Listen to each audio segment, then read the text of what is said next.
Oke, bentar.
Mohon maaf ada sedikit kendala. Ya, Assalamualaikum warahmatullahi wabarakatuh. Mari kita awali kuliah kita pada siang ini dengan berdoa membaca basmalah bersama-sama. Bismillahirrahmanirrahim. Ya, terima kasih untuk tugas sudah pada ngumpulkan ya, ini coba saya cek ya. Nanti silakan Anda menjelaskan pesan yang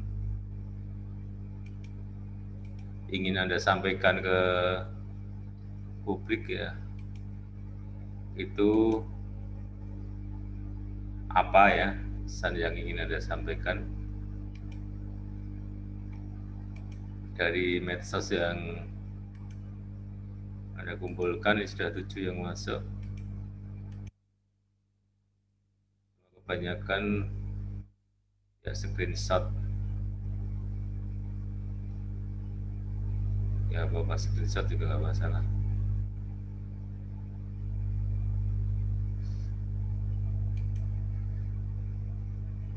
Ya, sekaligus untuk absen hari ini ya. Ini saya minta satu-satu untuk nanti menjelaskan maksud dari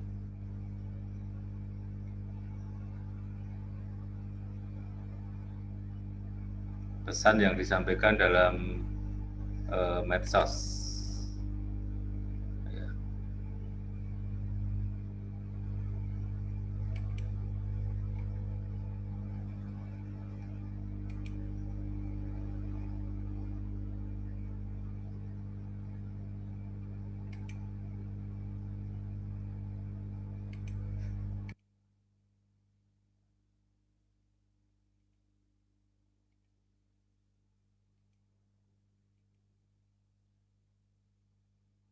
Ya,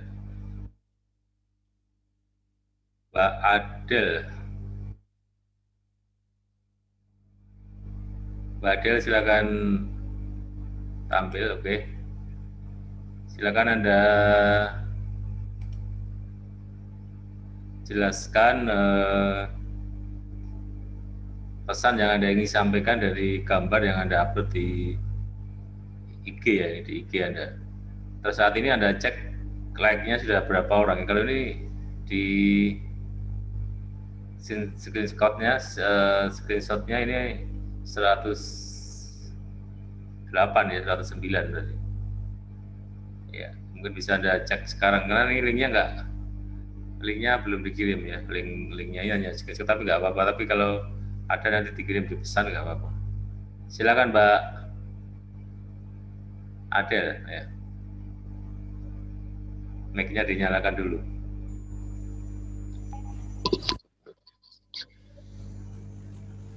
Pancasila dan Islam adalah hal yang dapat sejalan dan saling menjunjung. Bentar, Pak. Ya, ini karena screenshot nggak bisa saya turunkan ya. Pancasila dan Islam adalah hal yang dapat sejalan dan saling menjunjung, keduanya tidak bertentangan dan jangan dipertentangkan. Ya, sekarang itu like-nya sudah berapa, Mbak? Like-nya baru 114. Ya, 114, oke. Ini Mbak Adel ya. Kemudian saya lanjut.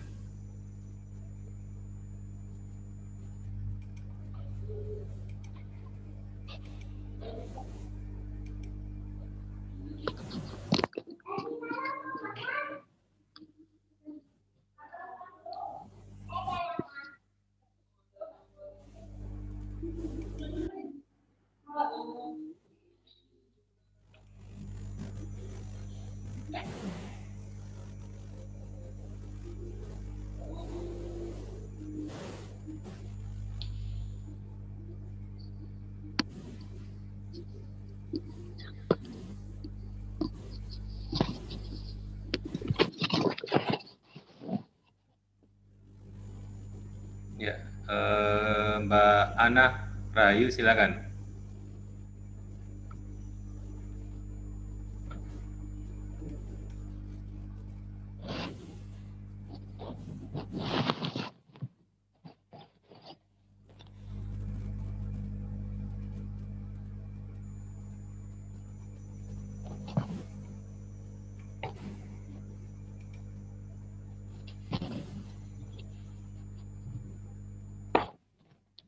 Mbak Ana Rahayu, suaranya bisa keluar? Iya, Pak. Ya, Anda jelaskan maksud dari Instagram yang Anda buat, silakan. Jadi kalau ini karena live ini bisa 29, saya tambah 1, 30 yang like ya. Ya, silakan Anda jelaskan, Pak.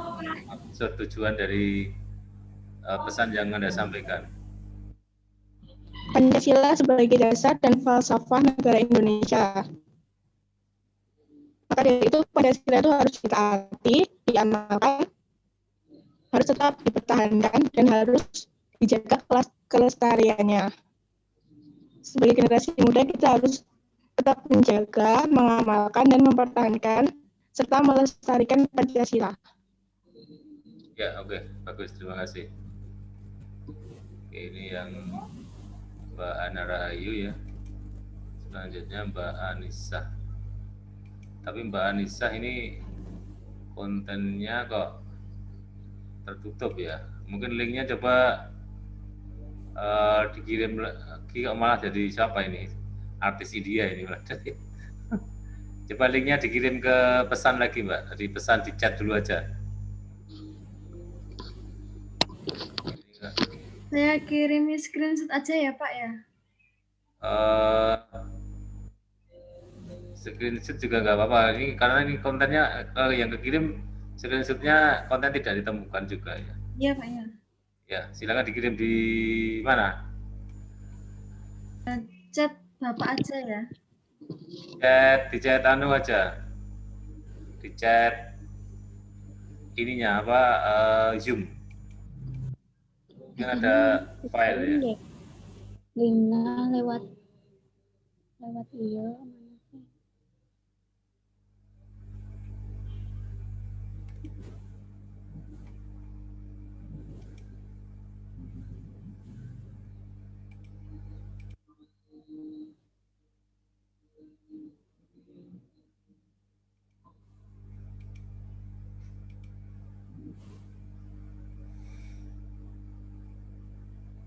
Bisa dikirim screenshot-nya, bisa di link-nya ya. Bisa disalin linknya.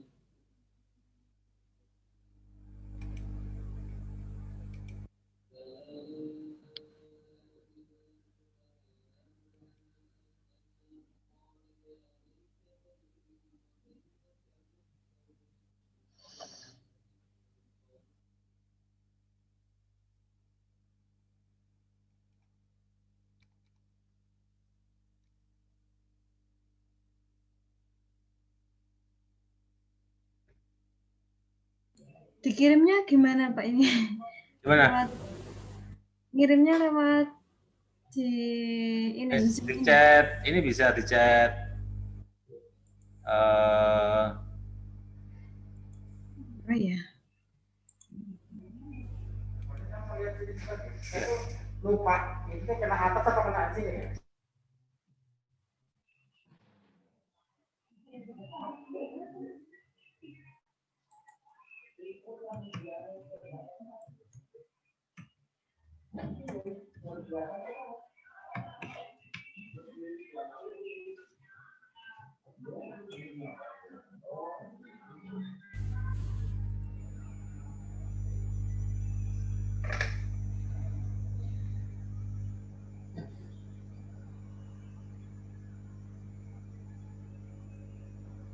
Susah.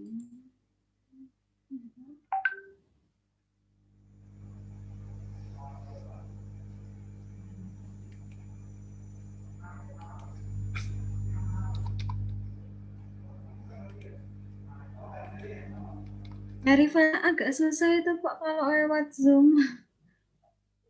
ya oke, lewat apa yang bisa? Lewat nanti dikirim lagi lewat coba dikirim lagi di Google Class, masih bisa nggak? Masih bisa masuk nggak? Itu kan yang di Google Class tadi kan isinya kan kosong ya.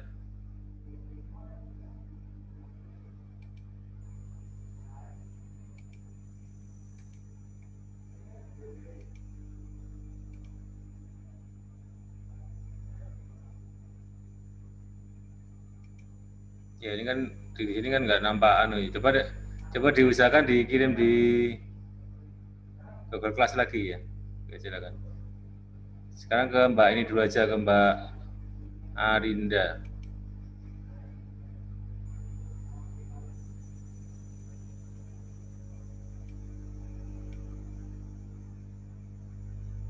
Silakan Mbak Arinda.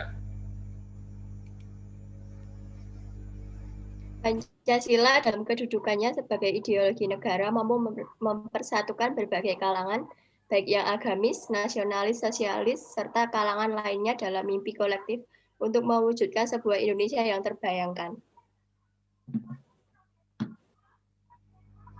Oke.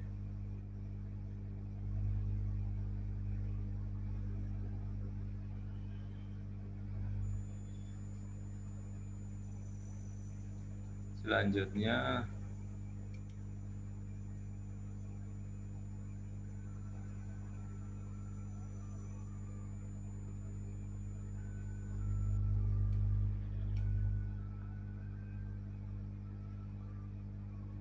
Mbak Fitriani.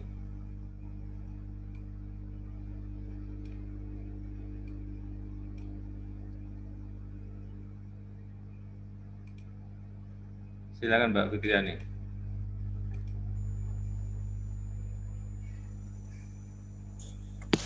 Pak.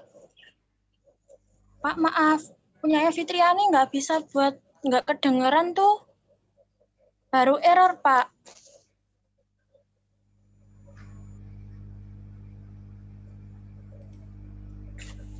Gimana, Pak?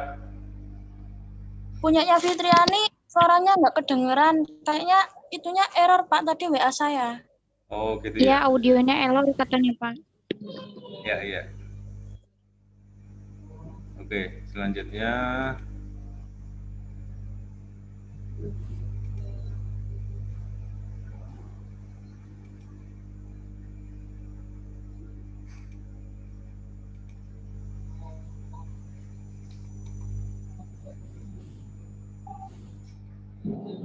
Ini kan sudah, itu kena switch. oke. Nanti kalau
Oke, selanjutnya Mbak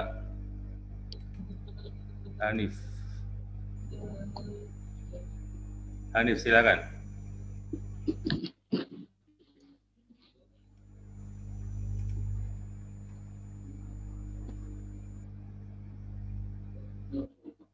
Ya, mic-nya dinyalakan sudah. Aku tidak mengatakan bahwa aku menciptakan Pancasila. Apa yang kerjakan hanyalah menggali jauh bumi. Kami tradisi bumi kami tradisi. Aku menemukan 5 butir mutiara yang indah. Ir Soekarno. Ya, oke, terima kasih. Ya. Selanjutnya Mbak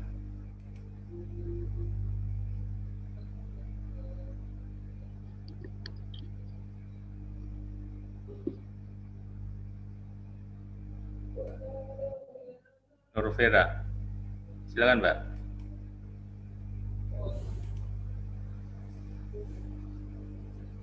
Hal yang paling penting dalam suatu negara adalah bukan siapa satuan seluruh Indonesia bercerai kita runtuh. Pancasila merupakan penyatu kita. Pancasila adalah kita.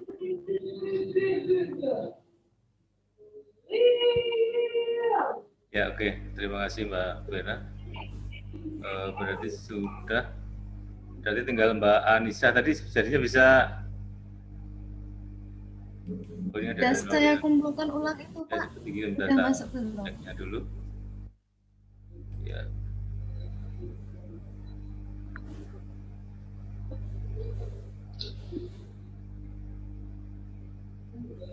Ya, silakan Anda jelaskan, Mbak.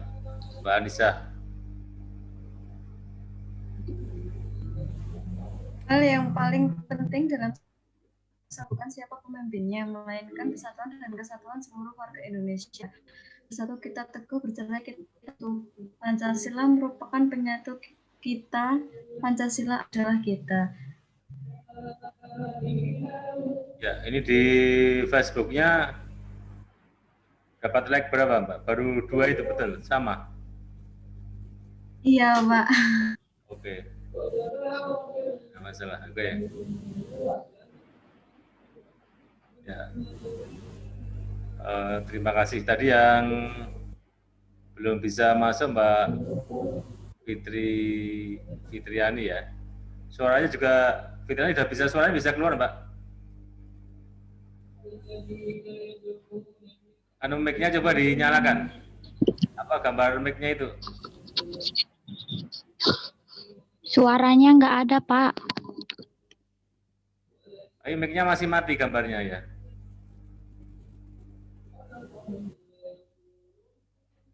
Gambar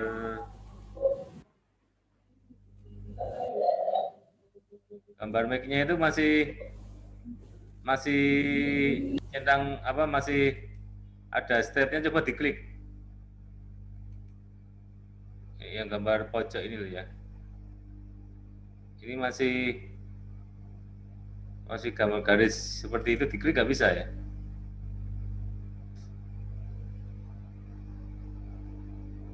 Nggak bisa. Karena ini sudah saya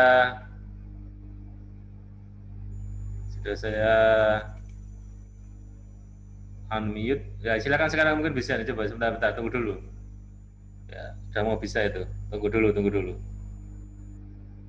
Sebentar, tunggu. Masih proses connecting audio. Tunggu dulu, masih proses. Ya, silakan, ini bisa mestinya. Oh, mau putus lagi ya?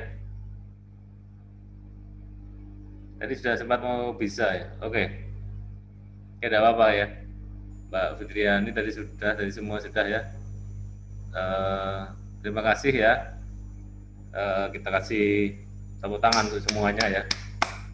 Tangan dulu biar nggak terlalu kaku ya.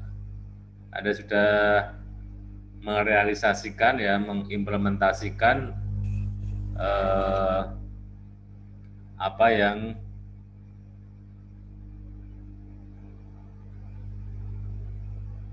harus kita lakukan di usia generasi muda itu, yaitu mengisi media sosial dengan hal-hal yang positif ya, khususnya dalam hal ini adalah mempromosikan ya, memberikan pesan ya, iklan layanan masyarakat ya, berbentuk gambar terkait dengan jiwa nilai-nilai Pancasila ya. Ini kan bisa memberi opini yang positif ya terhadap masyarakat ya. Meskipun 7 orang ya, tapi tadi ada yang like-nya sampai 114 ya, paling tidak kan dibaca, atau 124 ya. Kalau yang lain tadi saya belum cek lagi, tadi kayaknya yang terbanyak ya 114 tadi ya. Ya, yang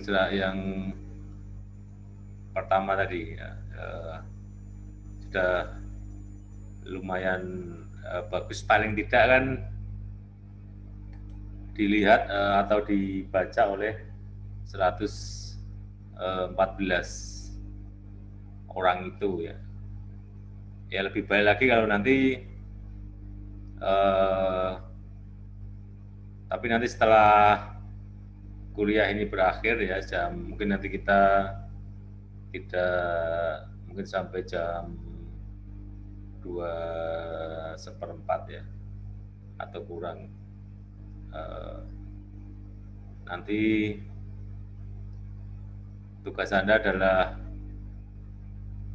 nanti mengupload ya, membuat status di WA-nya masing-masing dari gambar tadi. Ya, nanti screenshot-nya dikirim di Google Class. Ya, ini untuk memanfaatkan ya secara positif ya hasil karya Anda kan.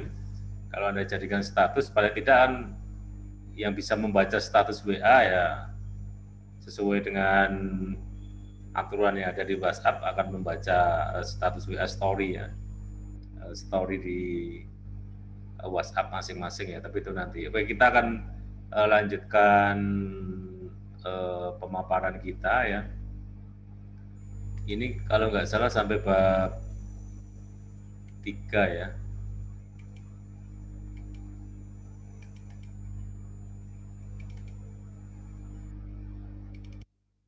Oke.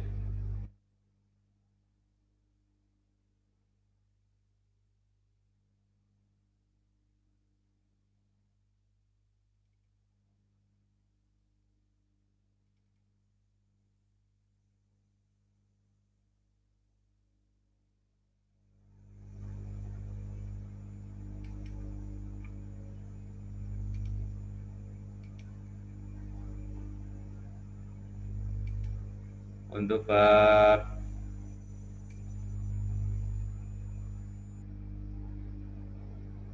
3 ya.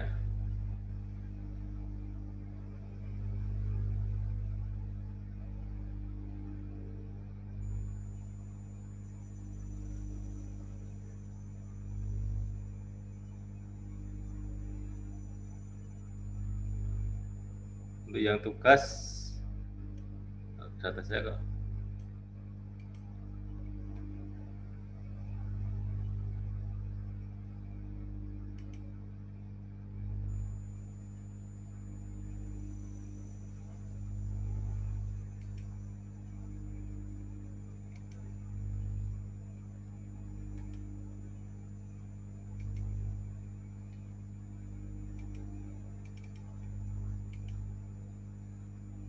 Ya, nomor absen 3. Silakan Mbak siapa nomor absen 3 ya? Pak. Oke, silakan mau paparan di screenshot-nya dari situ atau dari sini? Benar, Pak.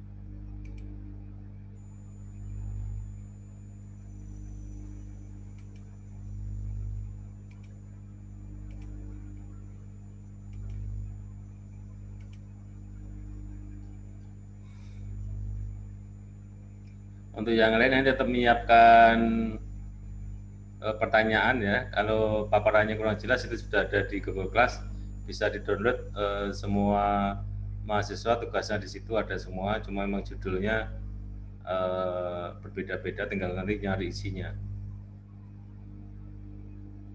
Di share screen itu kemudian dicari file yang mau dipaparkan, Mbak. Kalau belum muncul ditutup dulu share screen-nya, kemudian nanti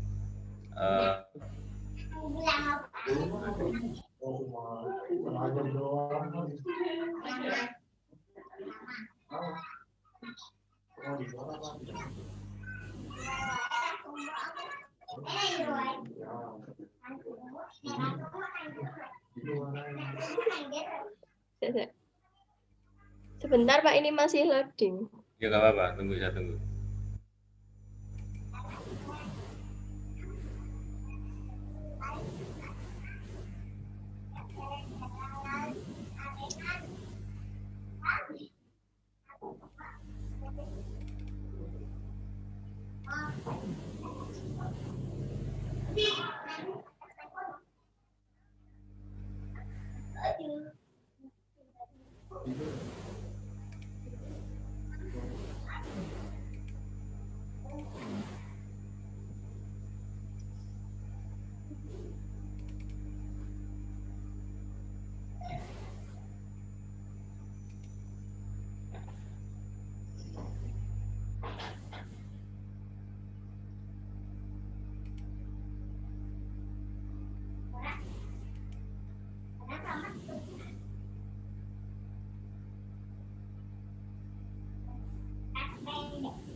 Masih loading? Iya Pak, masih. Oke, saya bantu dari sini sambil tunggu itu juga. Ini ya. Ini itu kan materinya ya.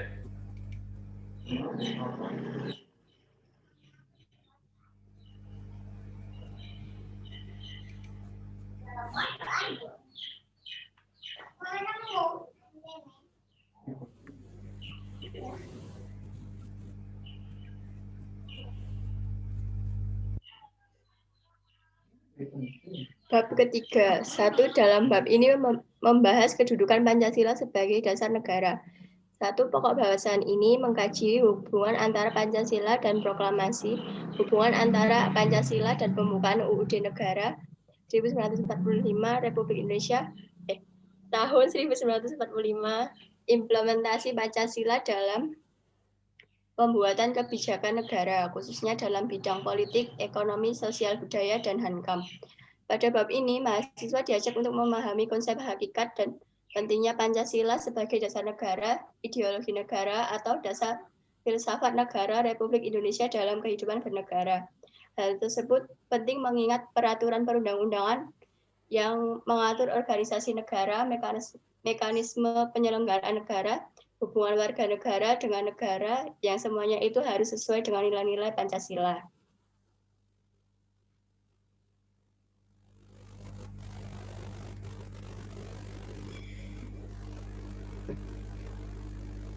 Menelusuri konsep negara, tujuan negara, dan urgensi dasar negara.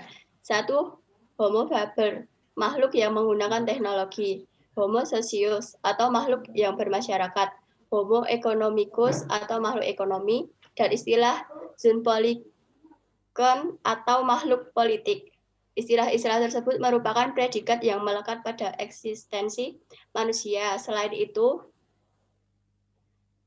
itu, predikat tersebut mengisyaratkan bahwa interaksi antar manusia dapat dimotivasi oleh sudut pandang, kebutuhan, atau kepentingan interest masing-masing. Akibatnya, pergaulan manusia dapat bersamaan atau sejalan, berbeda, atau bertentangan satu sama lain. Bahkan meminjam istilah Thomas Hobbes, manusia yang satu dapat menjadi serigala bagi yang lain, atau Homo homini lupus. Oleh karena itu, agar tercipta kondisi yang harmonis dan tertib dalam memenuhi kebutuhannya dalam memperjuangkan kesejahteraannya, manusia membutuhkan negara. Apakah negara itu? Menurut Diponolono 1975, negara adalah suatu organisasi kekuasaan yang berdaulat yang dengan tata pemerintahan melaksanakan tata tertib atas suatu umat di suatu daerah tertentu. Sejalan dengan pengertian negara tersebut, Dipolono menyimpulkan 3 unsur yang menjadi syarat mutlak bagi adanya negara, yaitu 1. Unsur tempat atau daerah, wilayah atau teritorier. 2. Unsur manusia, umat, masyarakat, rakyat atau bangsa. 3. Unsur organisasi atau tata kerjasama atau tata pemerintahan.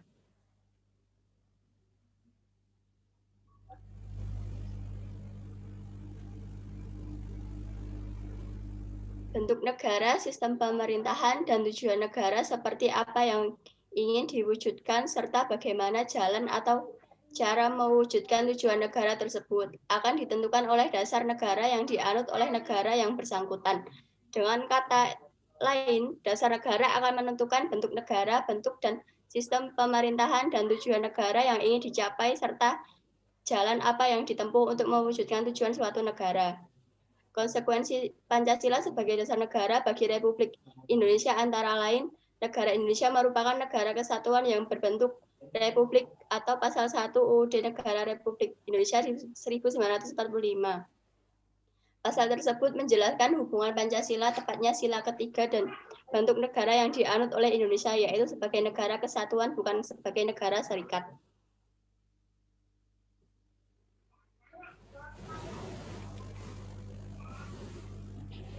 Dua, menelusuri konsep tujuan negara. Tujuan yang ingin dicapai oleh setiap orang mungkin sama, yaitu kesejahteraan dan kebahagiaan. Tetapi cara yang ditempuh untuk mencapai tujuan tersebut berbeda-beda, bahkan terkadang saling bertentangan. Jalan yang ditempuh untuk mewujudkan tujuan tersebut, kalau disederhanakan, dapat digolongkan ke 2 aliran, yaitu 1. Aliran liberal individualis. Aliran ini berpendapat bahwa kesejahteraan dan kebahagiaan harus dicapai dengan politik dan sistem ekonomi liberal melalui persaingan bebas. 2. Aliran kolektif atau sosialis. Aliran ini berpandangan bahwa kesejahteraan dan kebahagiaan manusia hanya dapat diwujudkan melalui politik dan sistem ekonomi terpimpin atau totaliter.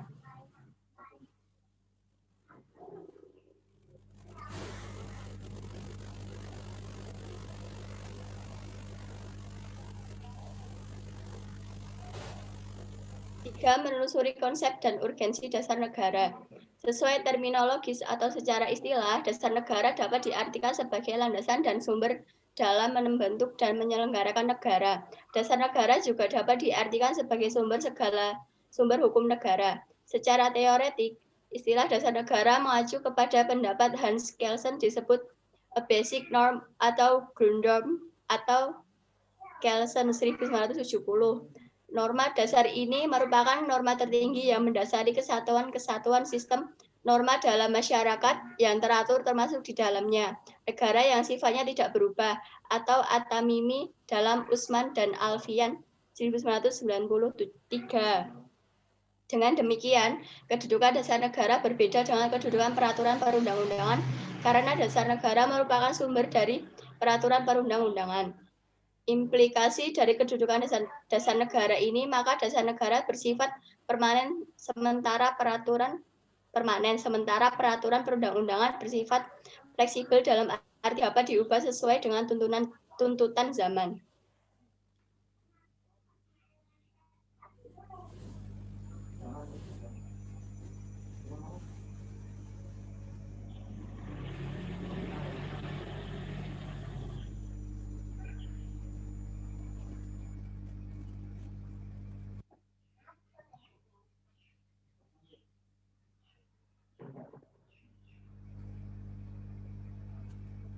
Empat, mengenali sumber yuridis, historis, sosiologis, dan politis tentang Pancasila sebagai dasar negara.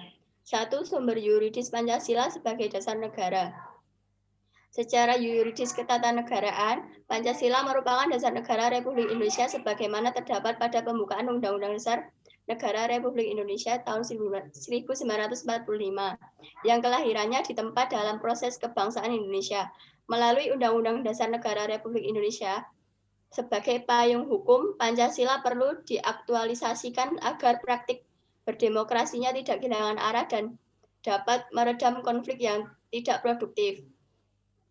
atau pimpinan MPR dan tim kerja sosialisasi MPR periode 2009 sampai 2014. 2. Sumber historis Pancasila sebagai dasar negara. Pancasila sebagai dasar negara yaitu sewaktu ditetapkannya pembukaan Undang-Undang Dasar Negara Kesatuan Republik Indonesia pada 8 Agustus 1945. Pada mulanya pembukaan direncanakan pada tanggal 22 Juni 1945 yang terkenal dengan Jakarta Charter atau Piagam Jakarta. Tetapi Pancasila lebih dahulu diusulkan sebagai filsafat negara Indonesia merdeka yang akan didirikan, yaitu 1 Juni 1945. Dalam rapat Badan Penyelidik Usaha-usaha Persiapan Kemerdekaan Indonesia terkait dengan hal tersebut, Mahfud MD 2009 menyatakan bahwa berdasarkan penjelajahan historis diketahui bahwa Pancasila berlaku sekarang merupakan hasil karya bersama dari berbagai aliran politik yang ada di BPU PKI, yang kemudian disempurnakan dan disahkan oleh PPKI dan pada saat negara didirikan. Lebih lanjut, Mahfud MD menyatakan bahwa ia bukan hasil karya Muhammad Yamin ataupun Soekarno saja, melainkan hasil karya bersama sehingga tampil dalam bentuk isi dan filosofinya yang utuh seperti sekarang.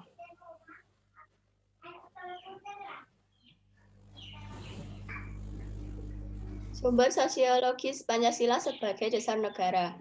Pertama, nilai-nilai ketuhanan atau religiusitas sebagai sumber etika dan spiritualitas atau yang bersifat vertikal dan vertikal transcendental dianggap penting sebagai fundamental etika kehidupan bernegara.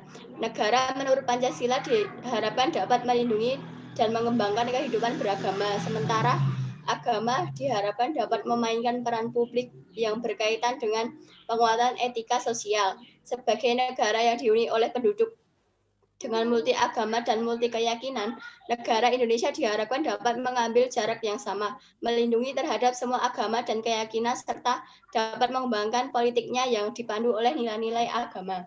Kedua, nilai-nilai kemanusiaan universal yang bersumber dari hukum Tuhan, hukum alam, dan sifat-sifat sosial atau bersifat horizontal dianggap penting sebagai fundamental etika politik kehidupan bernegara dalam pergaulan dunia. Prinsip kebangsaan yang luas mengarah pada persaudaraan dunia yang dikembangkan melalui jalan eksternalisasi dan internalisasi.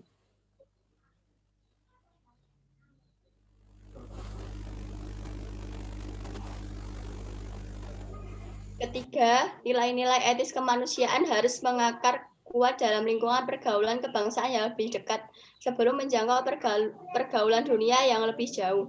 Indonesia memiliki prinsip dan visi kebangsaan yang kuat, bukan saja dapat mempertemukan kemajemukan masyarakat dalam kebaruan komunitas politik bersama, melainkan juga mampu memberi kemungkinan bagi keragaman komunitas untuk tidak tercerabut dari akar tradisi dan kesejarahan masing-masing.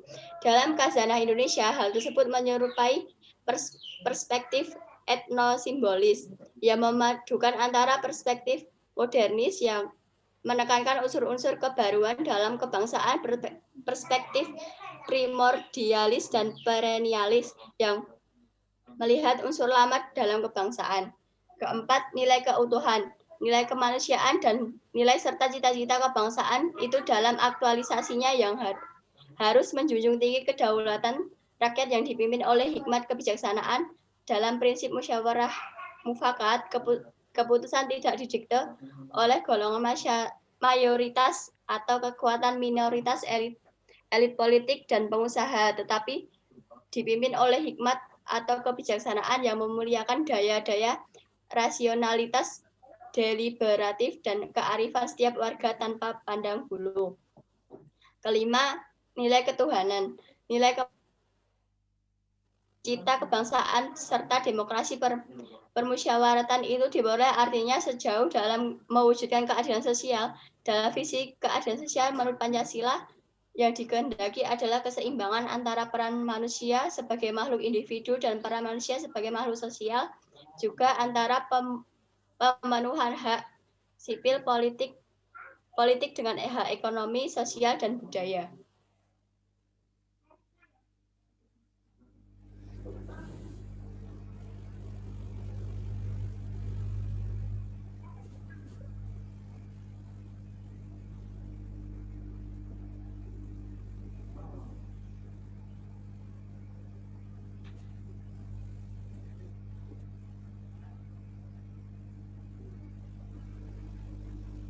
Sumber politis Pancasila sebagai dasar negara. Pancasila menjadi kaidah penuntun dalam setiap aktivitas sosial politiknya. Dengan demikian, sektor masyarakat akan berfungsi memberikan masukan yang baik kepada sektor pemerintah dalam sistem politik. Pada gilirannya, sektor pemerintah yang akan menghasilkan output politik berupa kebijakan yang memihak kepentingan rakyat dan diimplementasikan secara bertanggung jawab di bawah kontrol infrastruktur politik. Dengan demikian, diharapkan akan terwujud clean government dan good governance demi terwujudnya masyarakat yang adil dalam kemakmuran dan masyarakat yang makmur dalam keadilan.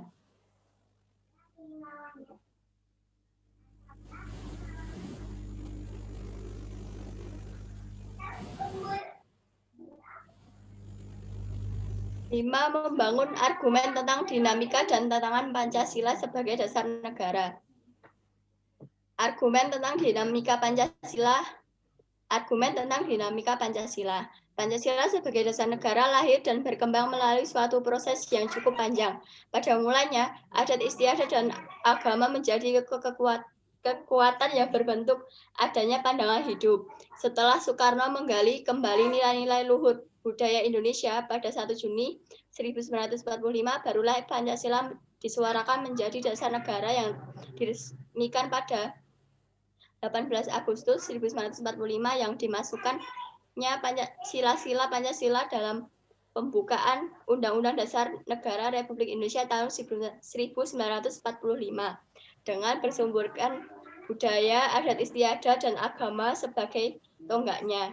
Nilai-nilai Pancasila diyakini kebenarannya dan senantiasa melekat dan kehidupan bangsa dan negara Indonesia. Argumen tentang tantangan terhadap Pancasila. Tantangan yang muncul antara lain berasal dari derasnya arus paham-paham yang berstandar pada otoritas materi seperti liberalisme, kapitalisme, komunisme, sekularisme, pragmatisme, dan hedonisme yang menggerus kepribadian bangsa berkarakter nilai-nilai Pancasila.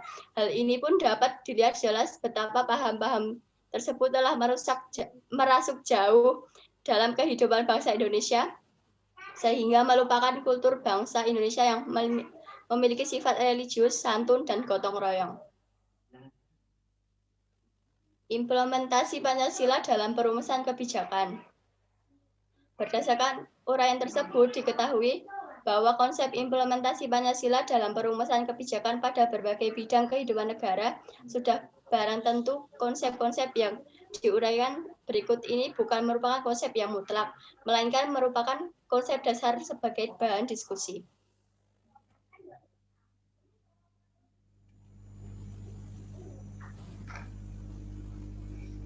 Satu, bidang politik.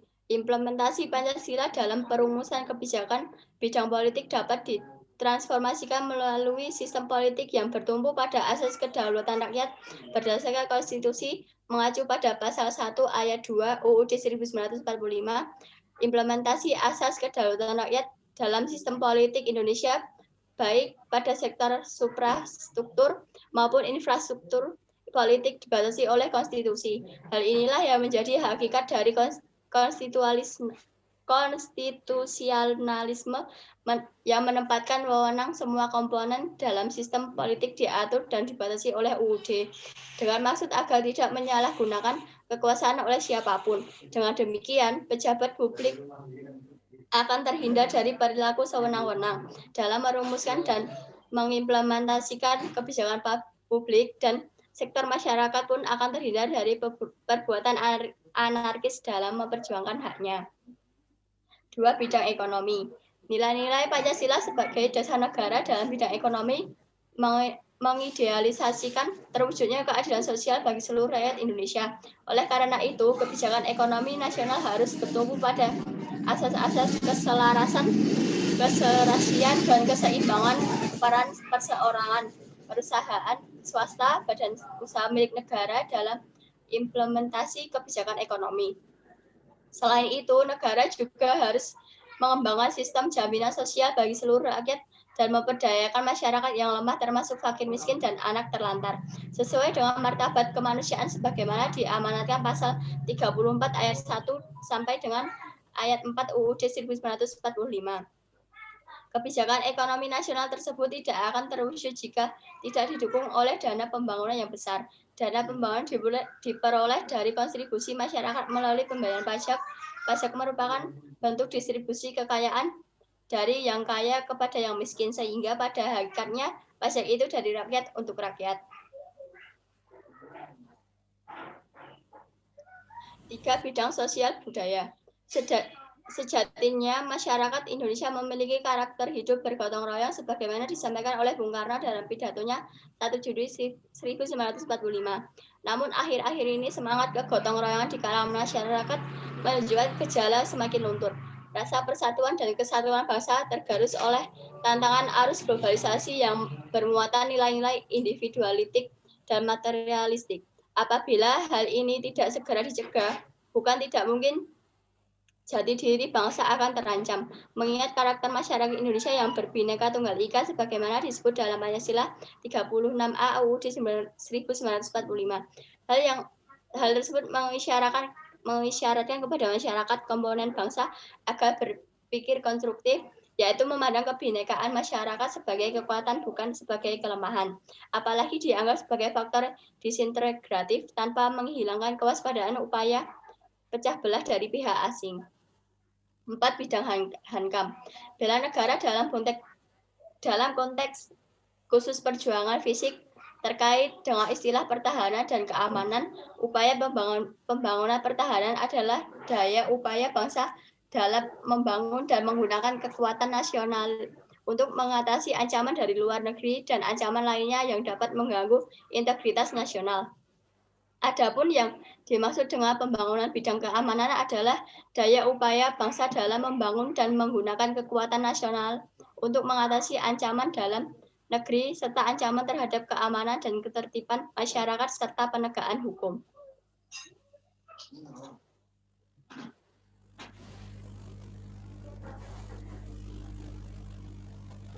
Rangkuman tentang makna dan pentingnya Pancasila sebagai dasar negara. Pancasila sebagai dasar negara berarti setiap sendi-sendi ketatanegaraan pada negara Republik Indonesia harus berlandaskan dan atau harus sesuai dengan nilai-nilai Pancasila.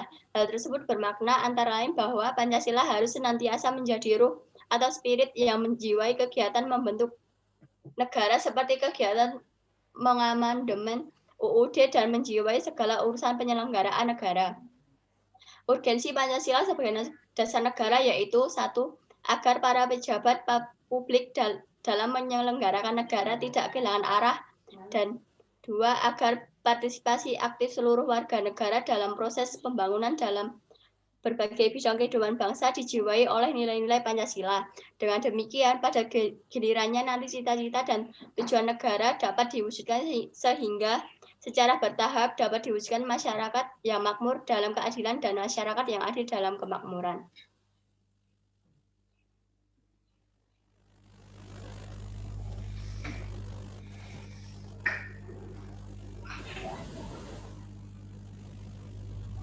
Gambar 3.6 Gerakan Reformasi Mei 1998 yang dilakukan oleh mahasiswa. Pada tahun 1998 muncul gerakan reformasi yang mengakibatkan Presiden Soeharto menyatakan berhenti dari jabatan presiden. Namun sampai saat ini nampaknya reformasi belum membawa angin segar bagi dihayati dan diamalkannya Pancasila secara konsekuen oleh seluruh elemen bangsa. Hal ini dapat dilihat dari abainya para politisi terhadap fatsun politik yang berdasarkan nilai-nilai Pancasila dan perilaku anarkis segelintir masyarakat yang suka memaksakan kehendak kepada pihak lain. Pada tahun 2004 sampai sekarang, berkembang gerakan akademisi dan pemerhati serta pecinta Pancasila yang kembali menyuarakan Pancasila sebagai dasar negara. Berbagai kegiatan seminar dan kongres. Hal tersebut ditujukan untuk mengembalikan eksistensi Pancasila dan membudayakan nilai-nilai Pancasila sebagai pandangan hidup bangsa serta menegaskan Pancasila sebagai dasar negara guna menjadi sumber hukum dalam penyelenggaraan pemerintahan negara.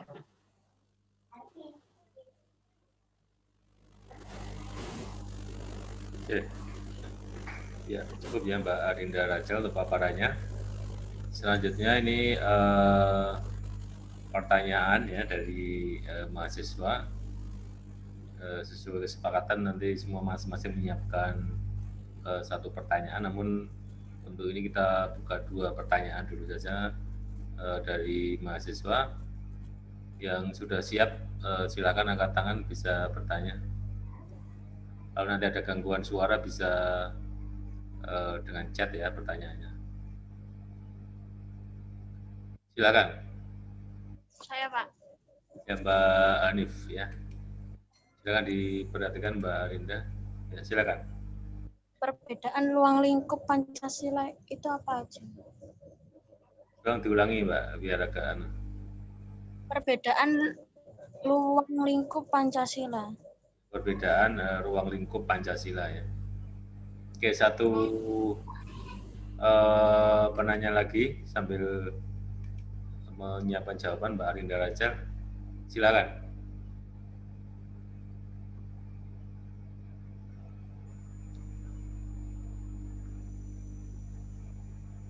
Satu lagi.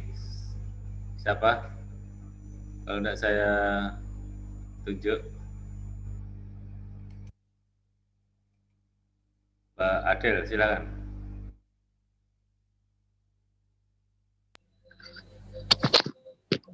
Apa itu argumen tentang dinamika Pancasila? Ya, gimana? Pertanyaannya gimana? Apa yang dimaksud argumen tentang dinamika Pancasila? Ya, oke. Ya, 2 pertanyaan ya dari yang ada. Silakan Mbak Arinda Rachel untuk menjawab semampunya.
Perbedaan ruang lingkup Pancasila.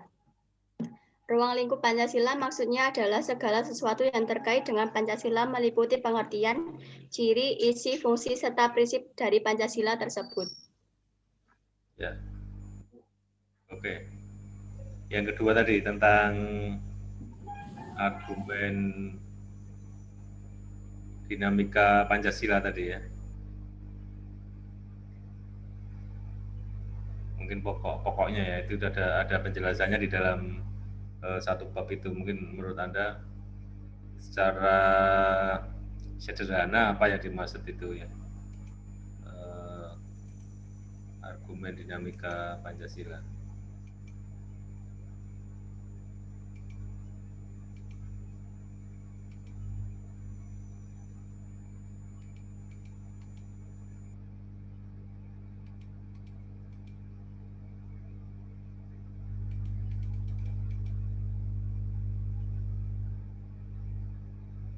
Ya, kalau di paparan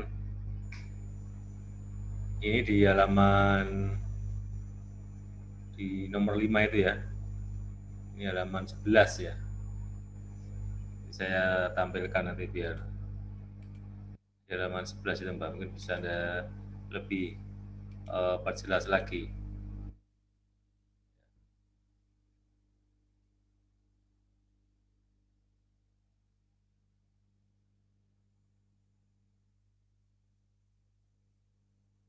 Mungkin secara singkat bisa ada simpulkan ya di poin ini ya.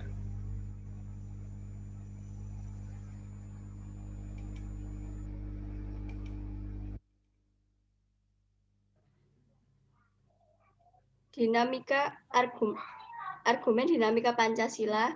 Argumen tentang dinamika Pancasila adalah logika berpikir yang berbentuk pandangan dunia masyarakat Indonesia yang telah melekat kuatnya budaya toleransi antar umat beragama, gotong royong, musyawarah, solidaritas atau kesetiakawanan sosial dan sebagainya telah menjadi konsensus bersama secara tidak tertulis dan kemudian dituangkan secara tertulis dalam sebuah kesepakatan sosial. Oke, terima kasih ya Mbak Arinda Rasel ya, santai aja. Kita kasih tepuk tangan dulu untuk Mbak Arinda Rasel ya. Sudah presentasi dan sudah ada 2 penanggap ya. Ini proses pembelajaran ya.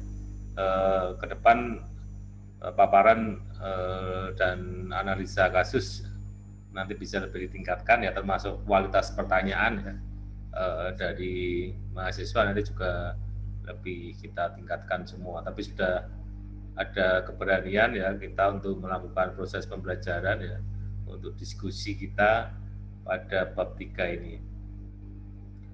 Nah, hari ini akan saya berikan satu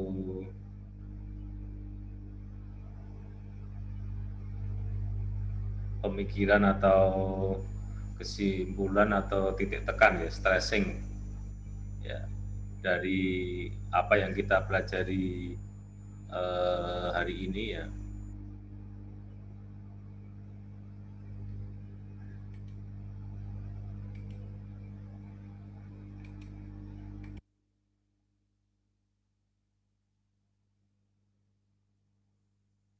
Saya carikan materinya dulu.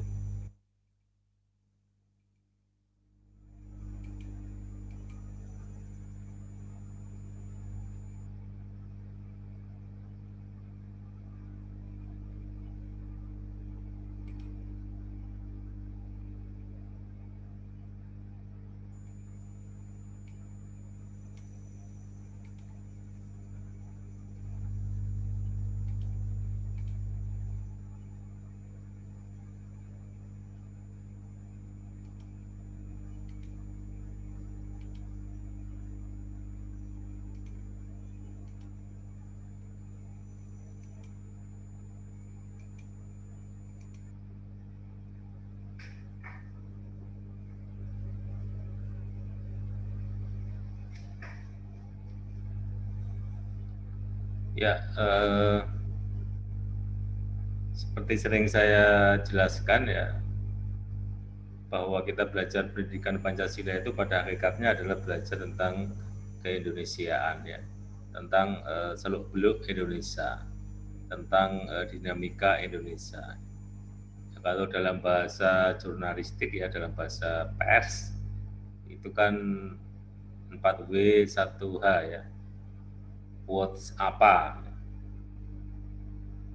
Where di mana Indonesia itu ya? Apa Indonesia itu ya?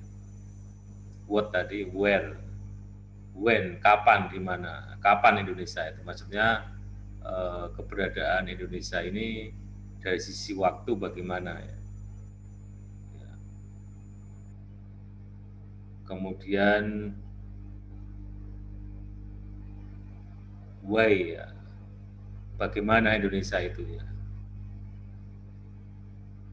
Kemudian juga how, why tadi mengapa ya, mengapa Indonesia ya, latar belakang Indonesia itu ada ya. Kemudian how, oh jadi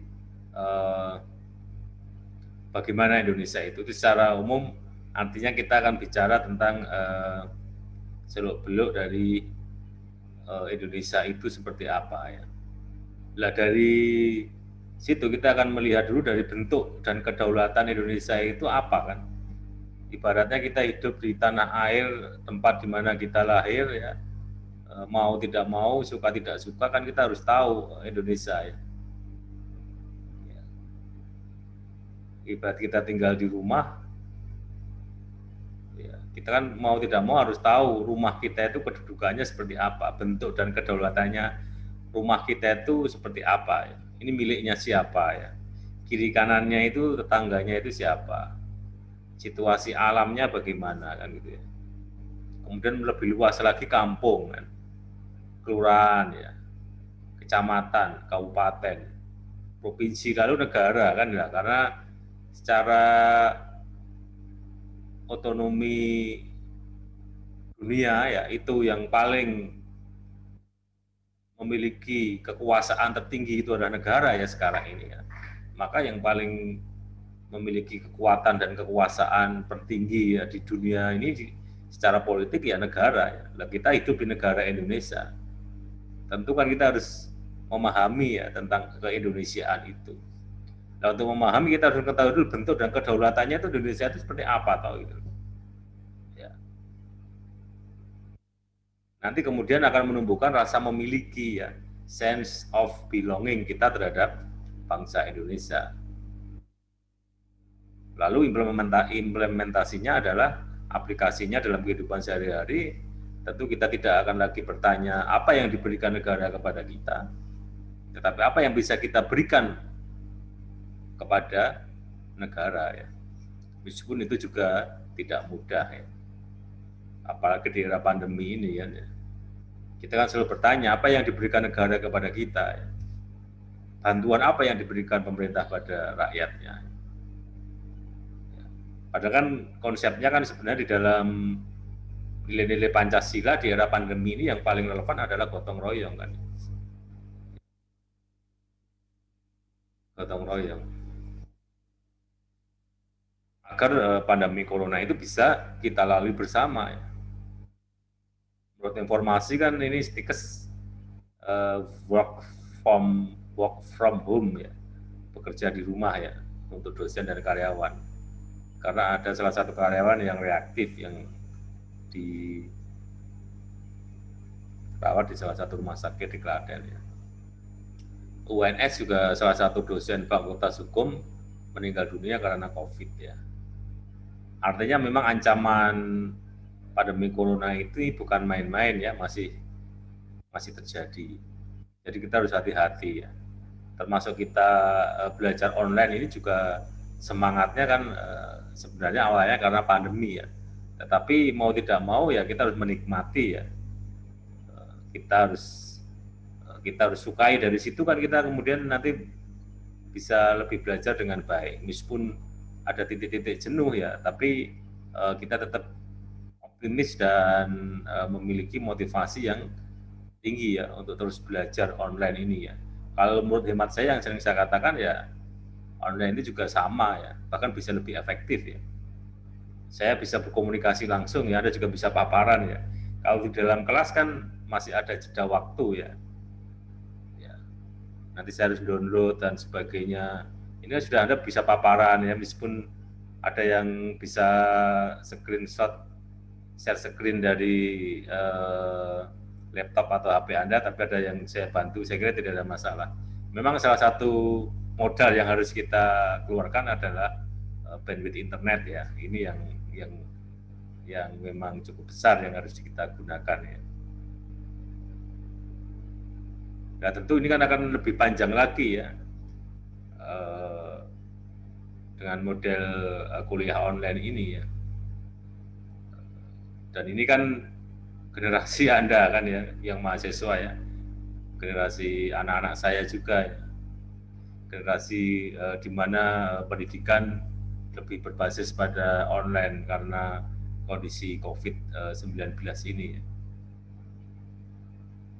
Karena semua memang harus bergerak ya, tetap bergerak, tapi dengan keterbatasan ini kita antisipasi semaksimal mungkin. Ya, termasuk wisuda kemarin kan juga pilihannya online gitu ya. Stikes Muhammadiyah Klaten kan hari Sabtu kemarin.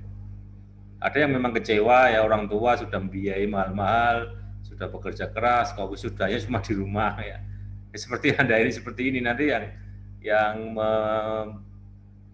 memindahkan pitanya ya itu hanya orang tuanya ya nanti, tapi secara kolektif dia tetap online ya di tempat di mana rektornya atau ketuanya meresmikan ya wisuda dari mahasiswa itu sendiri. Ya, jadi sebenarnya ada opsi yang lain ya, misalnya drive-thru ya. Jadi nanti mahasiswa naik beca atau naik andong gitu, berjalan tapi satu-satu ya, nanti langsung pergi dari arena ya. Tapi ini pilihan-pilihan ya. Tetap kita tidak memungkinkan untuk bertemu secara massal ya. Tapi juga kita harus belajar dan berlatih ya dengan penuh kehati-hatian. Kalau tidak bergerak, memang nanti ada kevakuman dan kerugian yang luar biasa kan, satu generasi ya. Nanti ekonomi juga tidak bergerak ya. Semua aktivitas menjadi berhenti ya. Ya. Seperti umroh itu juga mulai dibuka lagi meskipun dari negara Arab, khusus negara Arab terlebih dahulu. Nanti kelama-lamaan ini akan dimulai untuk negara-negara tetangga ya. Termasuk Indonesia sudah mulai siap-siap ya. Dan draftnya ada kemungkinan nanti usia yang umroh itu ya dibatasi, yang di atas 25 dan di bawah 50 tahun. Ini kan juga satu kendala juga kan, nanti kasihan yang di atas 50 sudah bayar ditunda lagi. Ya karena demi keselamatan ya. Apalagi umroh yang haji saja juga begitu kan ya, kemarin juga dibatalkan ya karena COVID-19 ya. Tahun besok apakah yang ditunda itu kemarin juga bisa berangkat ya? Kemungkinan bisa, kemungkinan tidak. Kalaupun bisa nanti juga dibatasi kan ya. Dari sisi kesehatan ya tetap divaksin pasti ya. Nanti dari sisi usia juga harus dibatasi, dari sisi kesehatan lebih diperketat ya. Karena demi keselamatan ya. Karena haji itu kan bagi yang mampu ya. Mampu itu tidak hanya finansial tapi juga kesehatan, fisik, dan juga lingkungan yang ada di sana. Misalnya haji libur karena wabah ya itu menjadi tidak wajib. Haji libur karena ada peperangan misalnya ya menjadi tidak wajib. Ya. Saya sering menyampaikan kepada teman-teman ya bagaimana juga haji itu kan wajib ya, tapi yang penting ada usaha ya. Berapa tahun waiting list haji normal, haji biasa itu? Waiting listnya bisa sampai 30 tahun itu. Maka segera daftar kalau mampu ya, punya uang daftar dulu ya.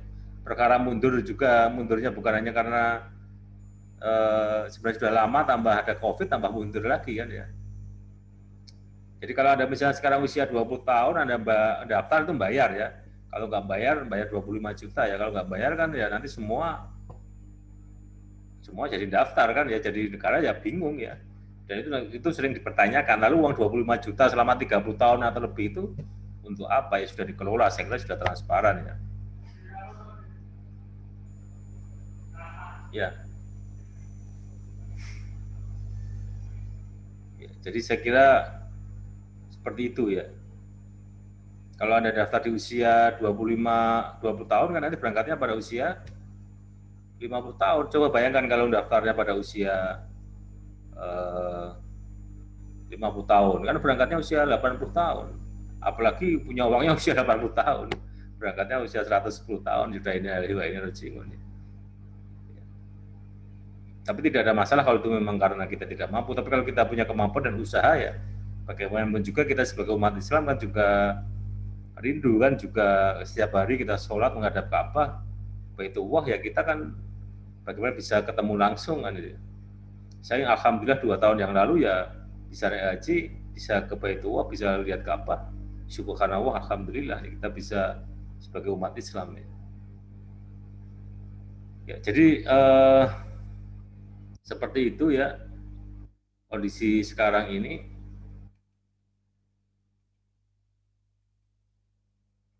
Nah, Indonesia itu bentuknya seperti apa ya?